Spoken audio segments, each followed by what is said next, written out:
ایک بار درود پاک پڑھ کے کمنٹس میں اللہ لکھتے ہیں۔ دل ہی رہے تو اچھا ہے، اور اگر دل پتھر بن جائے تو پھر کسی انسان کی جو ہے وہ اندر کی کیفیت کے لٹ جانے کی اور کیا مثال دی جا سکتی ہے۔ گناہ کی من جملہ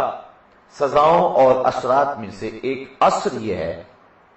کہ توفیق حق سلب کر دی جاتی ہے۔ اللہ تعالی خیر کی توفیق اس شخص کو نہیں دیتا۔ بعض لوگ ہوتے ہیں اللہ تعالیٰ جل شانہ ان کو نیکی کی توفیق دے دیتا ہے جبکہ ان کے پاس وسائل بھی نہیں ہوتے، اور بعض لوگ ایسے ہوتے ہیں کہ ان کے پاس نیکی کرنے کے اسباب موجود ہوتے ہیں لیکن اس کے باوجود ان کو نیکی کرنا میسر نہیں ہوتی، اس لیے کہ انسان نیکی خود کیسے کر سکتا ہے اگر اللہ توفیق عطا نہ کرے۔ تو جو شخص گناہوں کی زندگی گزارنے کا عادی ہو جاتا ہے وہ نیکی کی توفیق سے محروم کر دیا جاتا ہے اور اس سے حق سلب کر دیا جاتا ہے، اور یہ بہت بڑی سزا ہے کہ کسی شخص کو اچھائی کی جہاں مفت میں اچھائی ہاتھ میں آتی ہو۔ بعض نیکیاں بڑی آسان ہوتی ہیں، حضور فرمایا لا تحتقرن من المعروف ولو ان تلقى اخاك بوجه طلق، نیکی کو چھوٹا نہ سمجھو، اگرچہ تم اپنے مومن بھائی کو ہنس کے ملتے ہو، خندہ پیشانی سے ملتے ہو۔ مخبر صادق حضور نبی رحمت نے فرمایا اس نیکی کو بھی چھوٹا نہ سمجھنا، یہ بھی بہت بڑی نیکی ہے، بلکہ فرمایا جب دو مومن آپس میں مصافحہ کرتے ہیں تو ان کے ہاتھ جدا ہونے سے قبل دونوں کے گناہ معاف کر دیے جاتے ہیں۔ تو یہ کون سا مشکل کام ہے؟ کسی کو ہنس کے ملے تو یہ کوئی مشکل کام ہے، لیکن کچھ لوگوں کو اس کی بھی توفیق نہیں ہوتی ہے، ان کے ماتھے پہ ہر وقت تیوری ہوتی ہے، ہر وقت غصے میں ہوتے ہیں جس طرح لڑ کے آئے ہوں۔ بعض لوگ اپنے ہاتھ سے دیتے ہیں اور بعض لوگ ترغیب دے دیتے ہیں اور کوئی خیرات کرتا ہے ان کو بھی ثواب ہوتا ہے، اور بعض لوگ جو ہیں وہ ان کی حالت یہ ہوتی ہے کہ ایک شخص کو اس طرح کا مرض تھا، وہ گھر گیا تو بیوی نے کہا کہ آج بڑے پریشان ہو، اللہ کی راہ میں کچھ دے آئے ہو؟ اس نے کہا میں نے کچھ نہیں دیا۔ تو کہا پھر اتنے پریشان کیوں ہو؟ اس نے کہا کسی کو دیتے ہوئے دیکھ آیا ہوں۔ تو کچھ لوگ ایسے ہوتے ہیں کہ ان کو جو ہے وہ نیکی خریدنے اور نیکی کرنے کی توفیق ہی میسر نہیں آتی، جبکہ بعض مواقع ایسے ہوتے ہیں کہ نیکیاں بالکل آسان ہوتی ہیں انسان کے لیے، تو وہ ان مواقع پر بھی نیکی حاصل نہیں کر سکتے، اور بندہ سوچتا ہے کہ یار اس کے ہاتھ میں یہ دولت آ گئی تھی،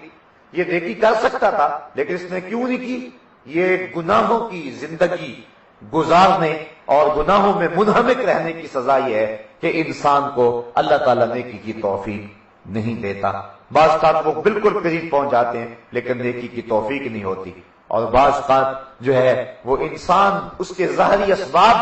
نہیں بھی پاتا لیکن اللہ تعالیٰ اس کے لیے راستے ہموار کر دیتا ہے، اس کو نیکی کی توفیق عطا فرما دیتا ہے۔ اللہ تعالیٰ جل شانہ کسی سے توفیق حق سلب کر لے، اچھائی سلب کر لے، یعنی اس کی کوئی قیمتی متاع ہدایت سلب کر لے تو یہ بھی گناہ کی سزا کی ایک صورت ہے۔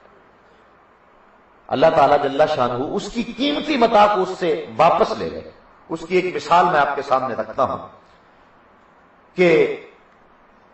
ایک شخص عیسائی ہو گیا، مسلمانوں کو پریشانی ہوئی، اچھا بھلا متقی پرہیزگار نمازی شخص تھا، عیسائی کیوں ہو گیا؟ چند علماء مل کے گئے کہ اسے پوچھیں کہ اسلام کی کس چیز سے تو بدزن ہوا ہے اور عیسائیت کی کس قدر سے متاثر ہوا ہے، اور اس کو اسلام کا تفوق اور اسلام کی سربلندی اور اسلام کی سچائی کے دلائل دیں، اور وہ واپس پلٹ کے جو ہے وہ کفر سے اسلام کی طرف آ جائے۔ اس کی بستی میں، اس کے گاؤں میں لوگ پہنچے، علماء کرام نے کہا کہ تو اسلام سے بدزن ہو گیا اور کفر عیسائیت میں چلا گیا، کون سی اسلام کی قدر تھی جس نے تجھے دور کیا اور عیسائیت کی کس قدر نے تجھے قریب کیا؟ تو وہ کہنے لگا اصل ہوا اس طرح کہ ایک دن سردیوں کے موسم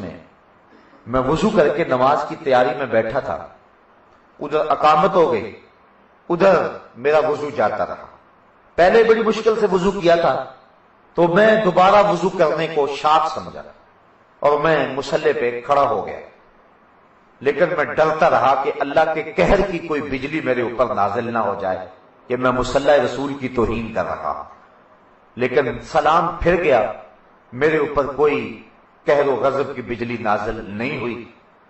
تو میں نے سلام پھیرا، گھر آیا، پھر میں نے سوچا کہ اسلام تو سچا دین ہی نہیں ہے، اگر اسلام سچا دین ہوتا تو میرے اوپر کوئی قہر نازل ہوتا، تو میں نے اسلام چھوڑ دیا اور عیسائیت کو قبول کر لیا۔ علماء کہنے لگے تو کہتا ہے کہ میرے اوپر کوئی قہر نازل نہیں ہوا،